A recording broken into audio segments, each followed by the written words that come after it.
రాష్ట్రంలో బీజేపీ కాంగ్రెస్ కలిసిపోయాయన్నారు కేటీఆర్. కేంద్ర మంత్రి కుమారుణ్ణి 9 రోజులు ఎవరు కాపాడారు అని ప్రశ్నించారు. పోక్సో కేసు నిందితుడిని కాపాడింది రేవంత్ రెడ్డి కాదా అని ప్రశ్నించారు కేటీఆర్.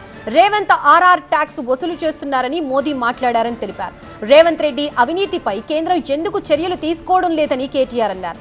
రేవంత్ కి రక్షణ కవచంలా బీజేపీ నేతలు కాపాడుతున్నారన్నారు.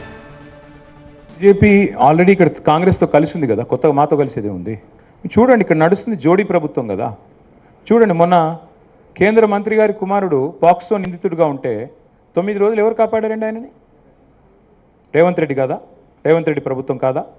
బ్రహ్మాండంగా ఒకరినొకరు కాపాడుకుంటున్నారు. నేను అడుగుతా ఉన్నా, ఈరోజు రెవెన్యూ మినిస్టర్ పొంగులేటి శ్రీనివాసరెడ్డి ఇంటి మీద ఈడీ రైడ్ అవుతుంది September 28, 2024. Now we're almost entering 2026. September దగ్గర పడ్డది. 2 ఏళ్ళు అవుతుంది.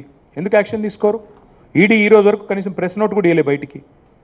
అట్లాగే రేవంత్ రెడ్డి గారిని ఆర్ఆర్ ట్యాక్స్ వసూలు చేస్తున్నామని చెప్పి నిందారోపణ చేసింది ఎవరు? ప్రధానమంత్రి గారు స్వయంగా. మరి ఎందుకు చర్యలు ఉండవు? ఎవరు నడుపుతున్నారు ఈ రాష్ట్రంలో ప్రభుత్వాన్ని?